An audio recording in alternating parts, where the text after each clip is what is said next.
shadows crawling deep, this world awake when others sleep.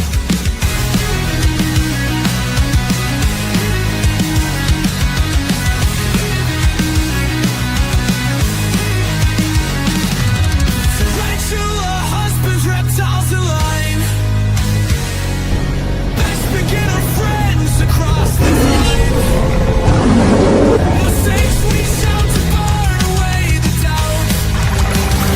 Fangs out blood, cut, spreading light about.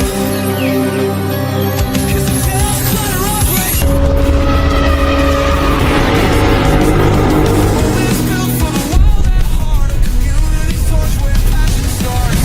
And unstoppable, we've been there before. With love and grit, we open the door. Fangs out for the creatures mistook. Spreading the house and what's all for the good. Tarantula, husbands, reptiles in line. Best begin. Hey, what's up? How are Hey. you? Hi, I'm doing great. How are you? Thank you for having me on. Yeah, of course. So, everyone, this is Kat, Arachnid Cat, known on social media accounts. Go give her a follow. But I want to start out, Kat, with kind of a little bit of how you got into tarantulas because they're an odd pet, you know? Definitely, yes. So, Arachnid Cats, and I've been in the hobby for about 10 years. I've started my journey into the creepy crawlies ever since I was a little kid. Basically, I always tell the story that when I was around 5 years old, I saw the movie Aliens, the 1979 Aliens. That's one of my So, favorites. so the face hugger, it Yes. looked to me like a spider, and I loved spiders. And so I was like, I want to do more research on that as I got older. And so I found out that I don't know if you know the green belly huntsman spider, the Terabota barbata. Yes. I think that's how you say it. I'm butchering the name on that They're one, but beautiful, though. I can't do the scientific names. You're good. yeah. So their anatomy is basically the same concept of H.R. Giger. He got that concept of that design because the green belly huntsman, their blood is very acidic, but to their prey. Yes. So he got that idea, and I'm like, I should do more research on spiders. So Yeah. I started collecting spiders as I got older and just studying them. And then I did more research, and I actually went to school to study arachnology and entomology. So I did more of that, and I just started seeing how people would use spiders as a form or a means to scare the other things and other people. And I'm just like, why? Why do you have to use this beautiful creature to scare more people, to inflict more arachnophobia? Right. So I started to invest in not into people's fears, but how to stray from that fear. Guys, I'm sorry. There's an echo. There's an Oh, there is? echo. Yeah, it sounds like there's two phones on or something. How about now? Talk again, Kat? Beep, beep, beep, beep. Yeah, there you go. It was you. Okay. Oh, okay. Is that better? That was weird. Yeah, better. Awesome.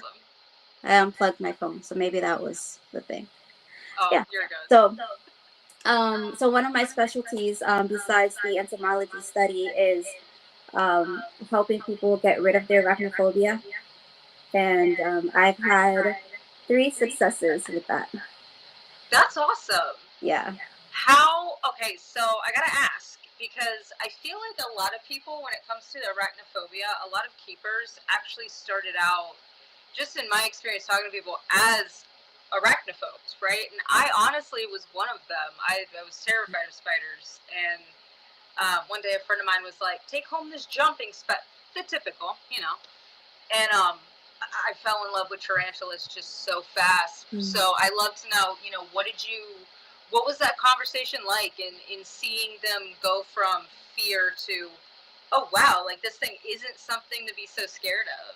Yes. So that idea came from swimming class as a child. Really? Yes. So the story, yeah, the story is I was always afraid of water. So my parents took me and my brother swimming classes and my sister. But so the instructor, he said to me, well, to the kids, he said, jump in, just jump in. You're not gonna get rid of that fear unless you go through it. And so my father, he always said, if you're afraid of something, just jump into it. And so I Face kind it. of took that concept into, hi, Chris, again.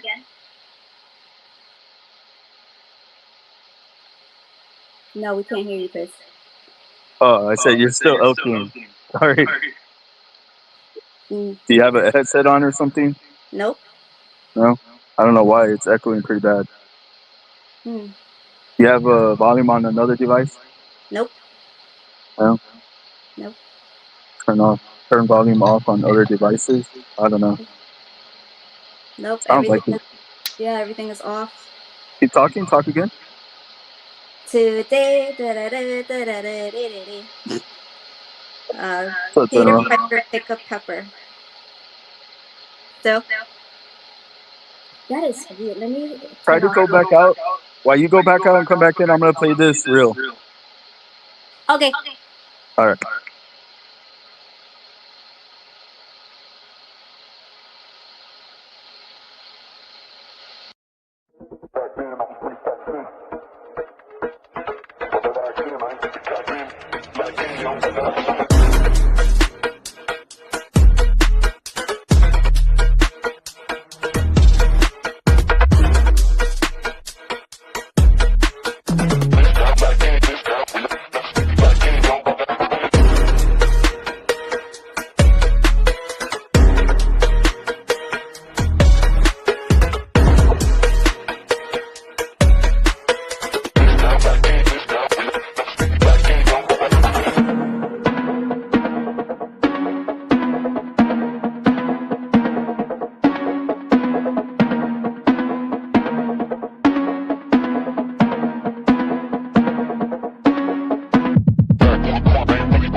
Hello. Good. We're Can good. you hear me? Yeah. Okay, I can hear you. Yeah. I don't hear any echoing. I don't know. That was strange. You're good. Okay. So How's it sounded? it sounds good. Cool. All right. I love technology. It's great. Um, where were we at? Oh, jumping into fear. Yes, Yeah. absolutely. Yeah. So I don't know if you're familiar with Richard Stewart from the Tarantula Collective. I adore him. Yes. He'd So probably hate me if he knew that I was on his page every day, just like rewatching these videos. You know, they're as we all do. done so well. Yeah. Yeah. So he had a podcast that very captivated me. It was one that he was saying about fear, and I kind of used that concept to try it out to see if it worked, and it actually worked. So he said, you know, if you're afraid of something, how are you going to know if you're going to get over it unless you actually test it out? Same thing with the water. How are you going to know if you're going to be afraid of it unless you test it out? You jump in. So, you start small. You find something that you can appreciate. Like, for example, jumping spiders. A lot of people start with jumping spiders because they're so small. Right, And they're very easy to kind of look at and manage. yeah. So if you introduce something to someone and they see your passion and they see why you love them, then that sparks an interest. And, eventually you would want to progress into that. So I started with a jumping spider with one person, and I told them all the unique facts about jumping spiders. And they're like, oh, wow, I didn't know that. That's actually pretty cool. And so it gradually, you can't just jump in, but you gradually jump in, if that makes sense. Right.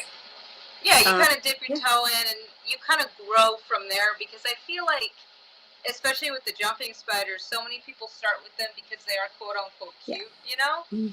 And they are. But then Yeah, from there, you learn more about just arachnids kind of as a whole. And I exactly. feel like that almost, like you said, it pushes people to want to go deeper and deeper until they realize, wow, this thing is gorgeous and really just very delicate and yeah, there's a lot of things I can go on about tarantulas for, but Yeah, that love does develop and grow for sure. yeah. And whether you're a cat person or a dog person, you will think a tarantula is either or. Oh, 100%. Yeah. 100%. Mine are all cats. Yep. They're all Yeah. crazy. I'm like, okay, y'all do your thing. I'm gonna Yeah. leave you alone.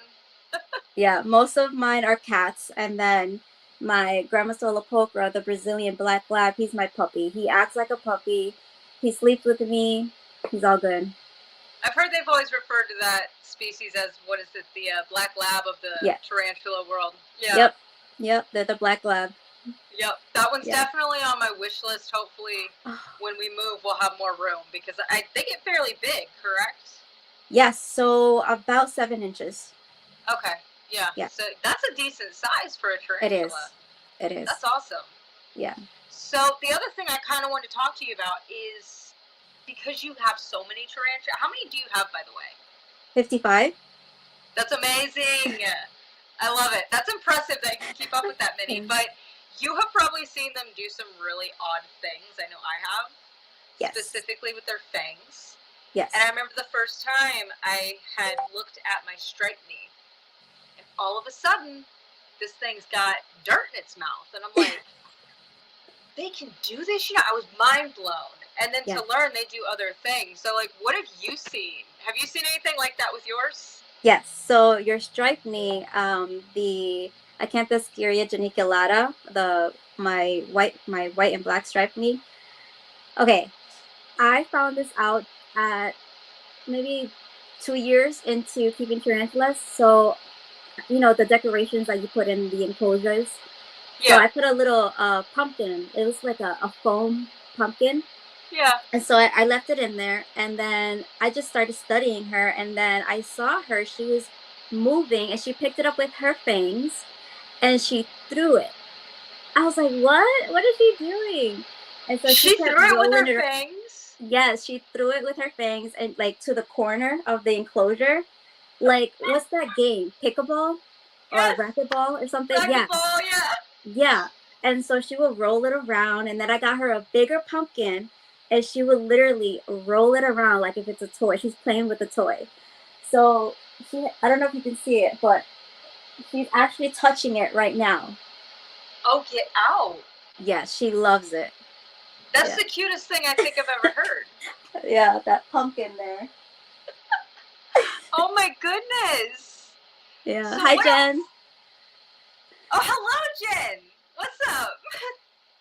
Guys, make sure to catch on Jen's Peculiar Exotics on Thursday for her channel.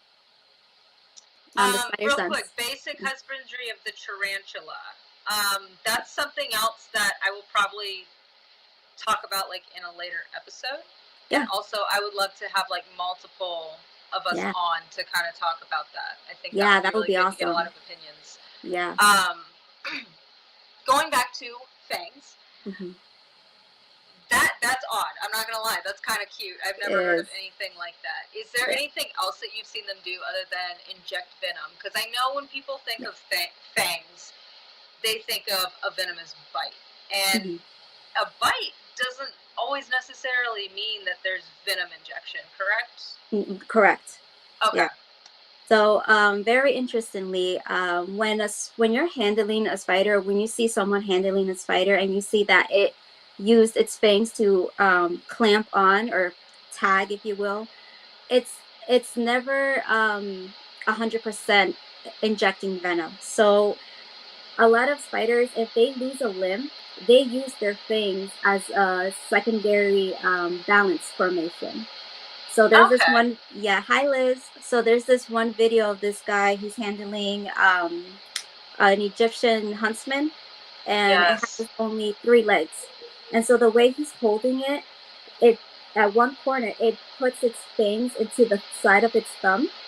And he explains that, if he holds it this way, it's gonna fall, right? But Right, no, it's absolutely. using it. Yeah, it's using it as a hook, like a, a form of, let me hold It's on. almost like rock climbing in a way, where they've Yeah, got that extra additional strap, so if they yeah, do fall, they've still got something clinging onto them.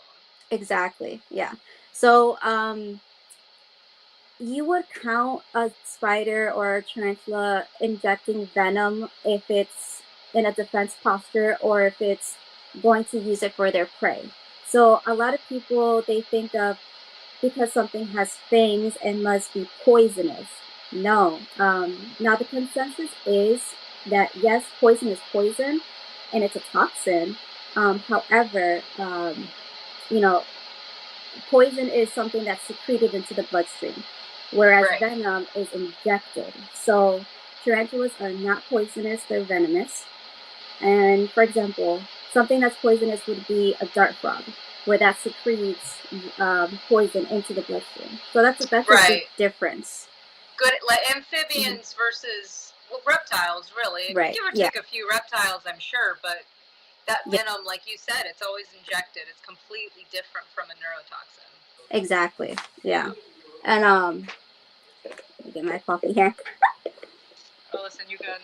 Yeah. Cheers, monster. No. Yeah, right. But yeah, so poison is poison, venom is venom, and the consensus is, if something has fangs and it needs those fangs to inject their prey to ingest their food. And they use those Absolutely. enzymes, yeah, they use those enzymes to slurp, if you will, their prey. Kind of like straw. Yep, Yeah. basically a slurpee, a Right. slushy. Little bug slushy.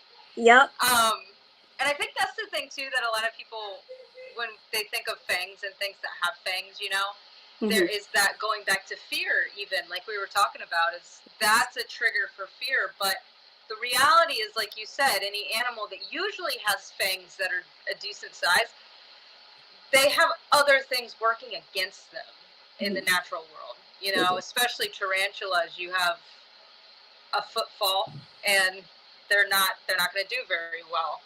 Yeah. So that's a very delicate animal. So of course they're going to be equipped with something that's going to help them stay alive.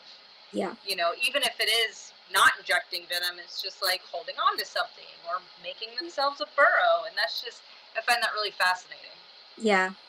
What I find fascinating when it comes to male tarantulas, so male tarantulas, some species, they have these tibial hooks on their front two pairs of legs. When it comes to mating, they can use those hooks, but they can also use their fangs, the chelicerae, to stop the female from attacking them while mating. That I feel like I read that more recently, and that was very fascinating to learn. I did not realize that, Yeah. which is Yeah. smart on them, because Yeah.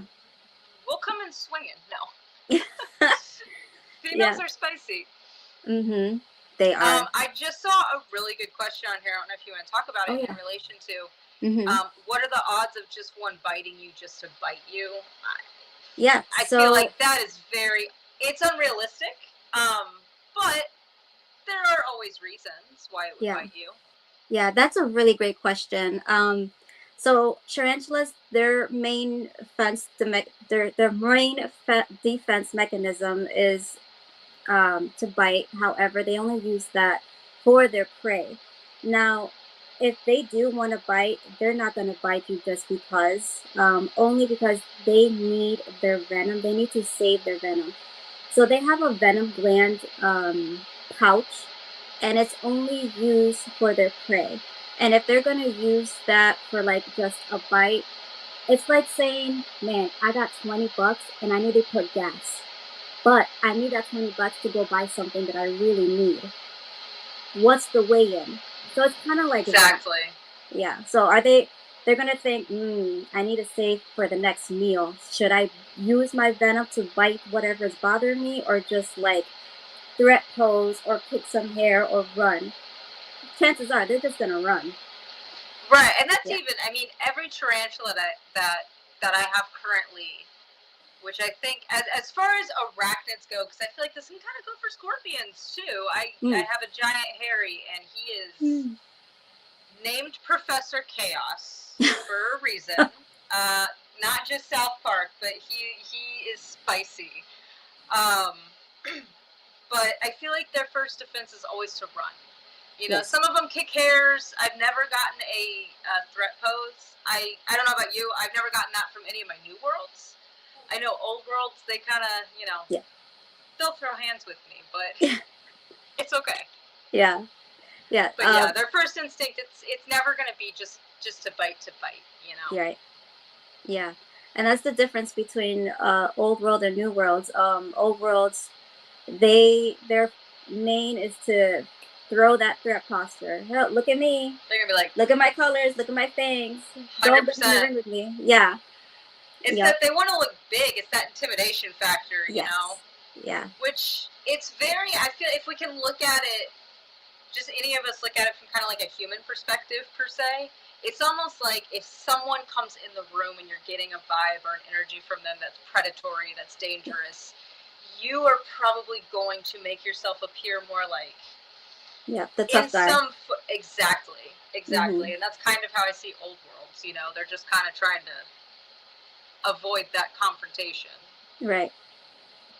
Yeah, that's what I love about tarantulas. That yeah, they have fangs, but that doesn't really necessarily make them the main cause of them to be scary. Right. You know, unless you really get to study and know the fun facts about them, you wouldn't think they are scary because they're really not. I mean, of course, there's the little things, but they There's a really are. respect factor to it, you know, where it's Yeah. like you, as long as you respect them and you understand what you've gotten, what you get yourself into. I love how I'm like, what I've gotten myself into. Mhm. But as long as you're aware of that, you know, and you're respectful of the tarantula, you really don't have a whole lot to worry about. You know? Exactly. Yeah, and you don't need to use a tarantula like the famous OBT just to get views and be like, oh, look at it, look at its fangs. That's all it does. It's threat pose. Like, why are you exposing that? In a really bad Right. light. And I don't know if you tuned into. I was on Jen's podcast Yeah. previously. Okay, yeah. And we had kind of talked about OBTs and just how they have a bad reputation. And I think that's a big part of it. Yep. Is because, like we kind of talked about, they are very fast. They are very venomous. But on the same hand, they're an old world species. You know, it's to be expected. It's just kind of in their nature. Mhm. Which kind of leads me to question, is there a difference? Well, we all know there's a difference, but what do you find, since you have such strong knowledge on it, the difference between an old world or like a new world tarantula and what their venom was like? Yeah. So I made a complete list. And so, as you know, old worlds are more medically significant when it comes to venom potency. Now, there's a difference of scale on how they use or what kind of effects the venom plays in either the human body or their prey. So when it comes to African species, and yeah, so just only African species of tarantulas, their prey acts as a neurotoxin, necrotoxin, and hematolic toxin. So these toxins or this type of venom acts as a slow decapacitation. Okay. So they're very fast, right? These African species. Now they want to conserve their energy. So what are they going to use? So their venom acts as basically like what's it called? A taser gun for their prey. Okay. Yeah. So instead of using their energy to chase down their prey, one bite, let it go. I'll get you when you're knocked out. I'll get you. That's how it acts. It's that's almost a very smart, yes. I hate to say a smart venom because that just sounds dumb to say. But you know what I'm trying to say. Like, that's a very smart way of hunting for an animal, especially a tarantula. Yeah. And so Indian and Asian islands, Australia, those tarantulas, their venom acts as a paralytic venom or paralytic toxin. So mostly they're arboreal. those tarantulas are more arboreal, and so they live in the trees. So when they're gonna use that venom for on their prey, that venom, they don't want to lose their area where they're at. So if a prey comes by, they're gonna quickly snatch it up, hold on to that, because they're gonna die in like seconds because it's a paralytic toxin. They want it to stay in place. Yes. Yeah. So that's the difference. Mm-hmm. What are some species that fall into that category? Just so kind of like everyone knows. Yeah. So I know I have a couple favorites. Yeah, I have a top venomous tarantula, old world. So we have the Heteroscrota maculata, the Togo starburst. That's the top. And well, the top two is that one and the Stromotopelma calceatum, the feather baboon. Yes, they're beautiful. Yeah. So a misconception of the top most venomous, a lot of people think it's the Poecilotheria metallica, and it's not. It's at the bottom of the list. Really? Yes. So that's new news for me as well, actually. Yeah. So on top of them, it's the Heteroscrota, the Stromotopelma, the Cerygopagopus, and the Lempropelma, the black earth tiger. Okay. Yep. Love those. And any earth tiger, I feel like I love. Yeah. Hold on. There's one more. Selonocosmia stringlingi. There it is. Yeah. That's the man, I'm drawing a blank. Oh, the Queensland, Australian. Yeah. Oh, yes. I do know what you're talking about. I was sitting here, I'm thinking Queensland whistling. There it is. Which one are they? The Queensland whistling. It's like a brown, a big brown tarantula. Like it uses its fangs to stridulate a lot. Really? Yeah. Okay. Those are really cool. They're giant, though. Yeah, they get about 8 inches. Yeah, they get pretty big. Well, I say giant in comparison to average-sized tarantulas, you know. Yeah. I think the average is, what, 7 inches usually? So 5, 6 inches? New World, they're average out at 5 to 6 inches, the majority. And then you have the Theraphosa genus where they max out at 10 to 12. But that's a rare occasion that you get like a 12 to 15. Right, that's a big spider. Yeah, but Old World, they max out around 9 to 10 inches. Okay. Yeah. The other question that kind of piques my interest is when it comes to them biting humans, because a lot of people are so scared of being bit. Yeah. I'm going to be honest, I feel like a New World bite compared to the damage my cats have done over the years is nothing. But a lot of people get really nervous about, what if I do get bit? What if I do make a mistake? Because even as long as I've been doing it, I still make mistakes. Yeah. You know, it's just part of life. What happens if you do get bit? Is it something to worry about? Is it something to be scared about, you know? Yeah. So unless you have like a serious illness or a condition, medically condition, or if you're a young child or an elderly, and if you were to get bit, it would cause a lot of damage to your health. It targets whatever health condition you have. No, you will not die. You really want to seek medical attention as quick as possible because, you know, it is a venom and venom acts for a purpose, you know. But when it comes to New World tarantulas, so New World tarantulas are all the tarantulas that are from the Americas and, you know, South America. So that venom is not as highly medically significant. However, it does play a role when someone who has a medical condition. Now, if you don't have a medical condition and you do get tagged, nothing major, swelling, itching, a few heart palpitations, but it's nothing major. However, you do want to seek medical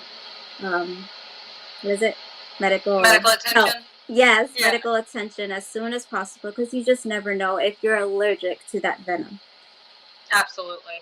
And I've heard a lot of people say and debunk this myth if Hmm. it's a myth. But I have heard a lot of people say, you know, it's similar to a bee sting, okay, and that as long as you are not allergic to bees, you shouldn't be allergic to tarantula venom. And that's, I don't believe that myth to be the case, but correct me if I'm wrong. Right. So when it comes to bee stings, now that's a different animal to Right. spider or tarantula. A bee sting is something that a lot of people are allergic to. Now, the reason why they say it's similar to a bee sting is because of the mechanical damage, not Right. so much as the actual toxin. So They're when it looking comes more to, at the physical aspect of it than the yes, internal. yes, the external would be a lot of swelling, itching, redness, swelling, heat, a lot of heat, and muscle spasm. But with the New World Venom, it's a day or two and you'll be fine. You know, it'll go down if you seek quickly medical attention. You know, Right. alcohol, you know, clean it very well so you don't end up getting like necrosis or anything. Not that it does cause necrosis. So that's something I also wanted to touch base on. A lot of Yeah. people think that something that has fangs, it bites you and you're gonna get necrosis like from a brown recluse spider. No, no, no, no, no. That's one of my hardest arguments with people is the reputation for brown recluse. Though I mean, yeah, they got some pretty strong venom, but they're not. It's Yeah. not as common as people think. And most bites I've heard are very undiagnosed. I actually read that I have a book called The Brown Recluse, and I cannot remember By the name of Richard the Vedder. author. Yes, Richard Vedder, and Yes. it's a phenomenal book. Yeah. It is. Yeah, I love that book because it doesn't only just touch base on the brown recluse itself, but on other spiders. So Absolutely. if you're watching this, please go read that book. Richard Vedder, The Brown Recluse. It touched base on all types of venom and how it works with the human body, white blood cells. So that's what it does, the brown recluse. So their toxin is a nigrotoxin that attacks white blood cells. That's what causes that. But the main cause is bacteria.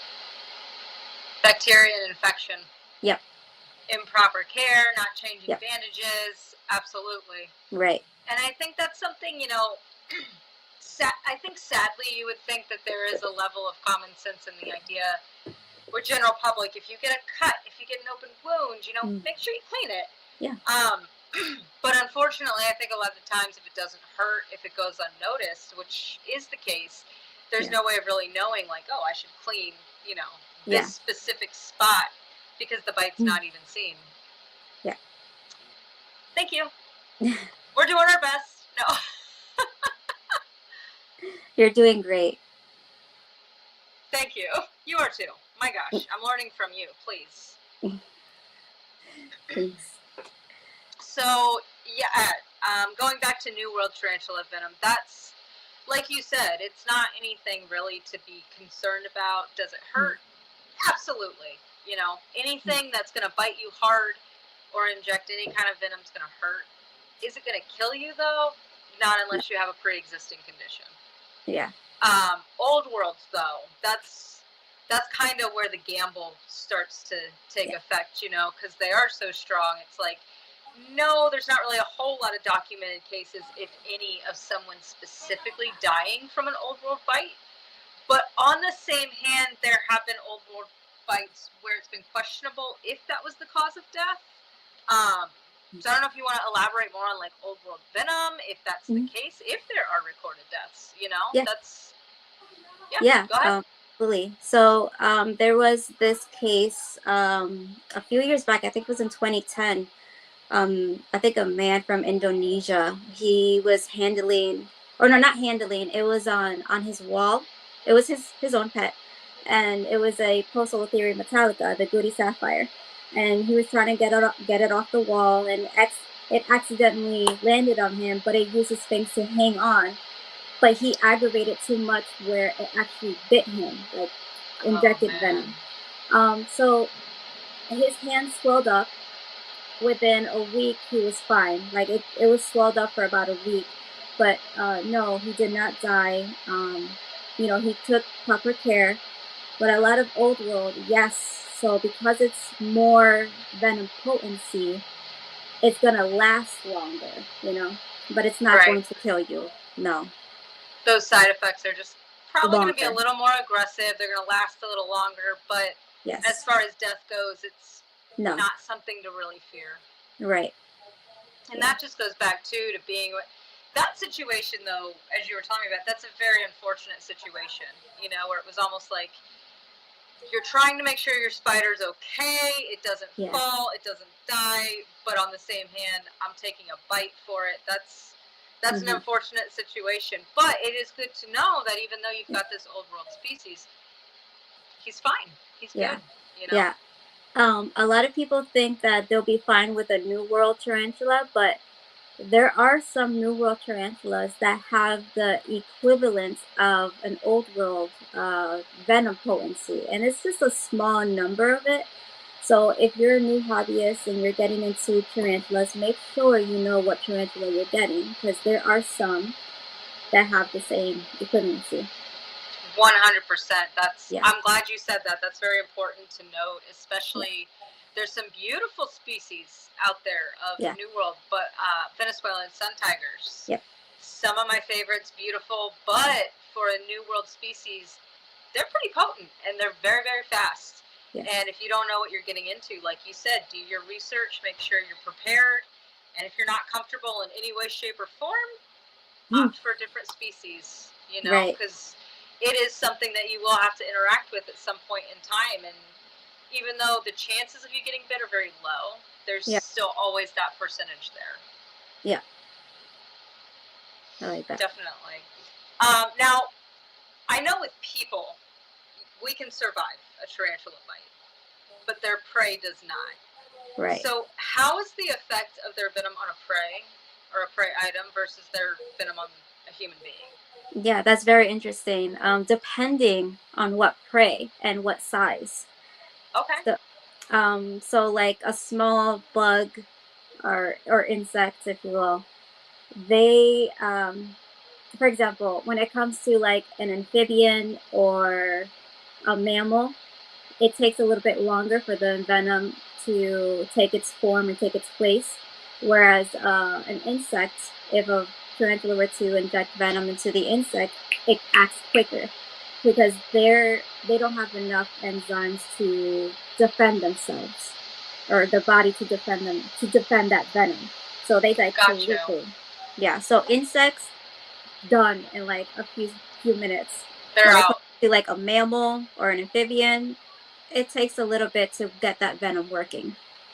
So basically, I mean, and correct me, but just to confirm I'm hearing you right, the bigger the prey item is, the longer it's going to take for that venom to kind of take effect and go down.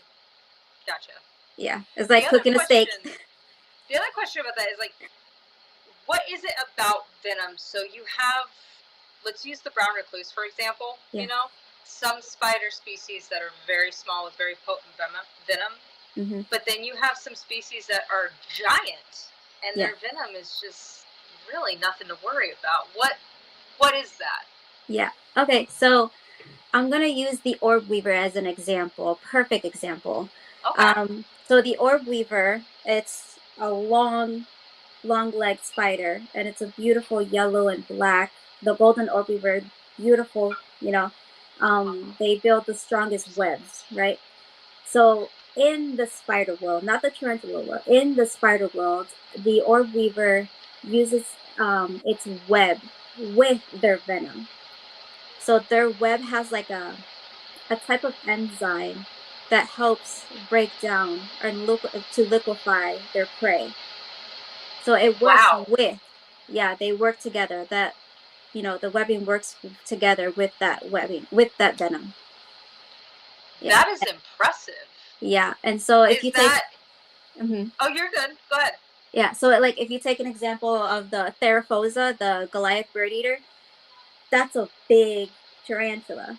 And their venom is not so bad. So the reason why that is, what do they use? What do they need to use instead of high venom potency? Their hairs. their urticating hairs, right? So they use that as a defense mechanism as well, together with their venom. That's very interesting going about with the orb weavers. Is that just specifically the golden silk, or is that across the board for all orb weaver species? No, I would say, okay, I would say the bigger the spider. Huh, that's interesting. So far in my studies, I've only read about the orb weaver doing Okay, that. Yeah. that's I very mean, interesting. you do have the curtain web spider, the Linopheli, and the Cuculania. They use their web as well when it comes to their prey together with the venom. So I think that's interesting. So yeah. Was that if you was a new person getting into the hobby, how would they know New World? Okay, that's a good That's a pretty question. good question, yeah. Yeah. Okay, so New World tarantulas are all tarantulas that are found in America and South America. Those are all the tarantulas that have less medically significant venom. Old World tarantulas are all the tarantulas from Africa, Europe, India, the Asian islands, and Australia. Now, those tarantulas have most medically significant venom potency. Yeah, those. I mean, you do your research on basically To on all kind, those things. yeah, to kind of add Yeah. to that too. And of course, there's so many species in the tarantula and the spider world. Mhm. But for the majority, and as to my knowledge, I do not believe any old world species possess urticating hairs. Correct. Yeah. And So all, there. majority of new worlds do possess them. I think there's one or two species Yeah. that do not have the urticating hairs, but that's another one. Is Yeah. new world species will have the urticating hairs. They'll be a little bit more fluffy sometimes. Yeah. Yeah. You're correct. Yeah. So. But going off what Kat just said too, like, do your research. Google. All you gotta do, I mean, Google what is a new world species of tarantula, and you will be given a whole list. Yeah. Yeah, of new world species. Same Yeah. goes for old. Mhm. Yep. I love how sometimes you can depend or rely on Google, and sometimes you can't. So make It's sure a hit or you. miss for sure. Yeah. So if you are a new hobbyist, make sure you ask around the community. So can I ask what got you into spiders and what are most passionate about the hobby? Ooh. You want to go first? Do you want to go? You. Oh, me or you? Oh, Who, I don't me? care. I'll go. I got you. I got you.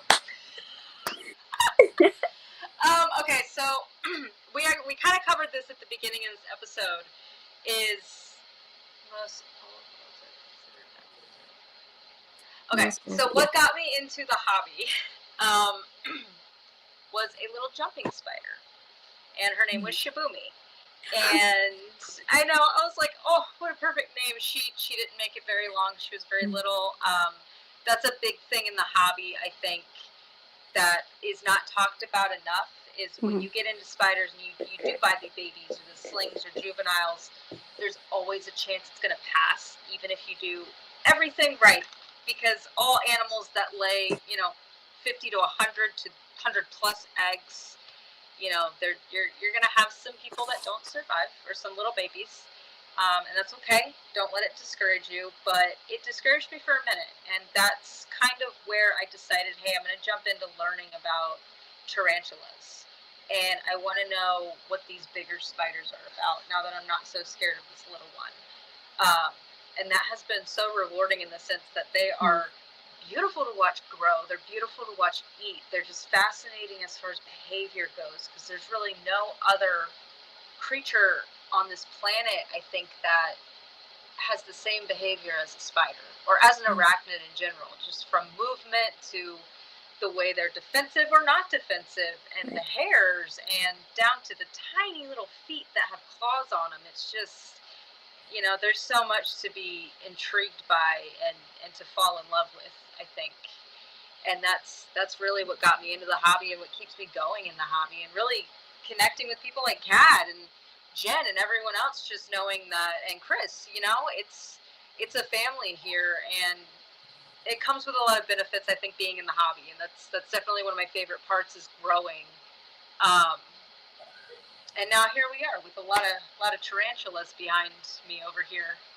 But Kat, girl, go. I feel like I keep rambling. Go ahead. How'd you get No. into it? Yes, most old worlds are considered baboons or earth tigers. You are completely right, Liz. Yeah. Um, I got into it as a young kid. I was never scared of anything. My father raised me to not be scared of anything, and I guess that had a huge impact on me, and especially when it came to things that are creepy, or what people found scary. I used it and I looked at it as something beautiful, because it is. You know, everything is creation, and whether you're scared of it or not, you have to admit that it's something beautiful, or it's made for a purpose. Absolutely. Yeah. I really love that, and I appreciate that, because I also always had a love for very weird things, you know. So we would talk about sharks or snakes. I was always into the reptiles, you know. But there are a lot of animals that I always felt like were unloved, Yeah. you know, and they didn't get that attention. And why don't they deserve that? And they do Right. deserve that. Even if it's oddities or bones, there is a level of beauty in something Yes. that's so strange, you know, and very incredible that something like that even exists. Yes. Yeah, Isn't that incredible? it really is. It's Yeah. amazing. Yeah. And do you have any molts, like the saved fangs from any of the molts? I do, actually. So hang tight 1 second. I'll grab it. Yeah, yeah. Ooh. I have. So I actually have a couple. I don't know if you'll be able to see them well. Mm-hmm. This is my most recent mold. I don't know if you can see that well at all. Maybe if I use my phone flashlight. It's a tarantula molt? Yes, this is actually, I have a juvenile fire leg. Oh. Let's see. Okay. Yeah, that's not going to work. That's okay. I see the form of it, though. That's pretty cool. You see that? It looks like a face hugger, like you were saying. And then Yeah. here I have a giant one. And this one is probably, it's folded up, but this is probably 3.5 inches. This is my Aphona Pelma Anax. Nice. Texas tan. She molted and got real spicy with me. And then I actually have a bunch of tiny ones from like my pumpkin patch, my green bottle blue, jumping spiders, Mexican red knee. It's crazy. Every time I bring a tarantula home, I feel like within the week they're like, I'm gonna molt, you know? Yeah. That's good. And that's actually a good sign that if you see them molting a lot, that means you have a good environment for how you're keeping it. So that's good. They're being taken care of. Exactly, yeah. That's the other thing, too, that I kind of want to talk to you about with molts, is that tarantulas, a fun fact, in case anyone is watching, when tarantulas molt, a lot of people think they just molt like that exoskeleton, their body. They molt their fangs, too, correct? Yes. Everything goes. Everything goes. It's like whole new pajamas all the way around. Yeah. And, oh, wait, pause. I can't see you. Your video disappeared. I'm waving. Ah, there it is. Oh, there you are. Hi. Hi. I was like, where'd she go? Hi. Yes, everything goes. So, interestingly enough, 30% to 40% of their cellular skin is excreted or molted out. So they use protective layer of liquid layer when they're molting to get out of that exoskeleton. So they save the rest to harden up afterwards. They need that extra hydration too, yes. even after that molt. Yeah. I think that's like a huge thing with keeping a water dish in there. I always have a water dish. Yeah. Just because they drink out. I've seen it. Yeah. You know, it's fun. I'll hear a lot of people like, "Hi, I never see them." Like, because it's at 3 o'clock in the morning. I promise. Set your alarm. You'll see it at 3 a.m. Yeah. But it really does help. They have to stay hydrated to loosen that skin on their. I say skin, that bone on there. You know. Especially their fangs. That's the first thing that pops out is their fangs. And so after molt, their fangs go from a white color to a red color, and then they harden back to a black color. And that's when you know that their skeleton is all set. It's hardened up. They're ready to eat, and their venom glands is already reproduced. Because that's very dangerous to feed. I think I wait for my babies. It's usually about 5 days I wait. For adults, I usually give them a solid week before I give them food because I just don't want to risk when a tarantula molts. Just again, anyone watching, and they molt their fangs. Like she said, they're very, very soft. They're fresh. So if they eat anything within even 24 hours, they do risk actually damaging their fangs for the duration of that until the next molt. Yes. And depending on the size of your tea, you want to make sure that you give it enough time, like you said, for their fangs to harden up. Absolutely. Yeah. So basically, and the bigger they are, give them more time. Yep. A week, maybe 10 days. I think when my curly hair molted, she hardened up pretty fast. But my Texas tan took a solid minute, and their abdomen gets little, but it's nothing to worry about. It's just part of it. Keep them hydrated, and then they'll eat when their fangs are ready. Yep. Crazy how their fangs go from, I know, isn't that, it's unique, It is right? wild. Yeah. Almost like transparent to some extent with some of them. Yes. Yeah. They're very ghostly. Yeah. So I have something interesting to ask you. Yeah, of course. Okay. I hope I'm not the only one who did this. Should I even say? Okay. It's a safe space. You're good, I promise. I promise. They're going to be like, Kat, you're such a weirdo. Okay. My Theraphosa, I like to save her molt because she's my biggest tarantula, my Goliath bird eater. So one time I was trying to save all her molts, and her recent one, she maxed out at 9 inches. So impressive. I saved her fangs. And I wanted to put it on display, but I had it on top of one of my shelves, and I was moving it, and it fell over, and it totally dispersed. Oh, no. But the fangs were saved. And I'm looking at it, I'm like, I have ear holes. I wonder if I click and I put the fang in my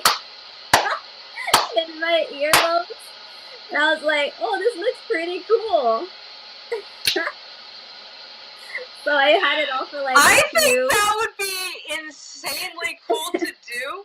I think you should take it even a step further, right? And like find like someone who does like custom earrings. Ooh, you know what I mean? Or that like, would be awesome. Are your ears pierced or gauged? They're just pierced. Pierced. Okay. Yeah. Girl, do it. Yeah, I was like Full pushing support. it in. It's I'm not weird. Anyone who says it's weird, like if you're not cool, just say that. It's okay. No, I'm kidding. I think it would be really cool though. Do it. 10 out of 10. Yeah. Like I'd pay money for something like that. You know? Yeah, but then I was like really itchy, and I'm like, maybe I pushed it too far where like I pressed like the venom gland or something, but no, it wasn't like that. It was just, probably like urticating hair got in there or something. That hair, even these molts, I was gonna take them out, but I don't have gloves right now, and so I'm like, no, I'm good. Couple got on me the last time when I pulled that out, just a little on my wrist, and like, whew, it was itchy. It was it was gnarly. We don't like it. Yeah, today, I don't know if you can see, I was handling Gotham. I saw the picture, I think. Yeah, of the marks. So itchy. Yeah, so I had him up here because he likes to like lay on my shoulder, but I had like a shirt that was more like down. And so, hi, Junior. And so he was just laying here, and then like I shifted in a way, and he like latched on, and I'm like, okay, Oh no. trying to like get his foot off my skin just a little, and he used his other leg to like crawl, like continue to crawl. I'm like, No. bro. You're like, dude, Yeah. stop doing this. I got you. Yeah, no, I'm like basically holding him like a football or something, and he's just like, but no, I was laying down, so he was, he wasn't gonna fall, but still, like, He was comfy. yeah, He's like, but I don't want to move. I don't care if you moved. I'm staying right here. yeah, I love it. yeah. I can't wait for you to get your Grandma Solo Pokra. Listen, I'm Yeah, so excited. I I'm always so say, excited. yeah, I always say if you have the chance to get one tarantula in the world, or at least two, you need a black lab. You need it. You need it. I need to get one. I feel like they fall into that category of the vibe that I'm going for, you know? Yeah. I like those chill tarantulas. Yeah. Because there's something about them where people look at them like, oh my gosh, it's so big. And I'm like, no, he's a baby. Don't worry about it. Yeah. If you like positivity and uplifting people, this network channel, yes. Oh, 100%. Absolutely. That's what we're about. And everybody's made some kind of weird mistake, no matter if we've been doing this for 2 years, 2 days, 20 years. Ask questions. Good vibes and a little bit of iced coffee. Every time. Yeah. Let's see. So that is pretty much all the questions that I had for you as far as Venom goes. Mm-hmm. Is there anything that you wanted to add or that you would like to close us out with? Yeah, there is one thing. Yeah, absolutely. I would love to see more people collect the fangs and like put them on display. Like, you know how they use the molds and they put in a shadow box? I would love to see people, collect their fangs, because that's such an important aspect of a tarantula. I really like that, and it's funny you say that. I think I saw someone the other day on TikTok, I believe I was scrolling, and they had lost the body of the tarantula, but they had shown just the fangs, or maybe they pulled the fangs off of the molds. I can't remember. But they had just the fangs, and it was so... There's something about the color, the shape, everything about them. Beautiful. I would love to see more of that, more appreciation of that. Yes. You know, and not, I mean, I'm not talking about the jumping spiders. Yeah, they're beautiful colors-wise, but as far as size and the sleekness of a tarantula's fangs, nothing beats it. Yeah. Oh, there is one more thing. So important, so detrimental. Okay. So a lot of people, or young ones, they say, or they lie to the parents and they say, oh, you can defang the tarantula so it won't be, a hazard or something. No, you cannot defang anything. You cannot defang a tarantula. A tarantula, it needs their fangs to inject venom to digest their prey. Without their fangs, they will die. They will die. They will starve. Yeah. And that's... I'm glad you brought that up, actually. I had heard of that in snakes before, and it was just devastating to hear about that. I did not realize or even think, really, that people would take it far enough into even tarantulas. It's just wild to think that's the way they eat, that's the way they survive. Why pull that from them? Yeah. It's just so sad how people think that they could tell a little white lie and it'll be okay. Did your tarantula survive? No. Right. Yeah. Where, I mean, is that a typical procedure? Is like defanging animals? No. Like no one would do that, and no one, and like even if you were I don't know anyone reputable that I would ever. No. Wow. That's insane. No, I'm glad you brought that up, though, because bringing awareness to that, these animals do sometimes face the risk of, we can defang them, they'll be fine, and it's cruelty. It's making that animal suffer through starvation. I wouldn't want to die that way. Don't put the animal through that. Exactly. Definitely. Awesome. Well, that's all I have for you. I Thank appreciate you you. coming on tonight. You're awesome. Yes, thank you. Thank you for And having me on. yeah, of course. And we will do something in the future. I'm going to talk to Jen, a couple other people, and we'll do like a group thing. I know she and I had talked about it too, but we'll definitely get together again and maybe go over proper husbandry, things like that. And, you know, I'll hit you up in the meantime. Yes, yes. Absolutely. We'll keep in Awesome. contact. Yeah, this was amazing. Thank you so much for having me on. Yeah, of course. Thank you so much. I appreciate you. Yeah. Yalla Vina. Have a good night. You too. Bye.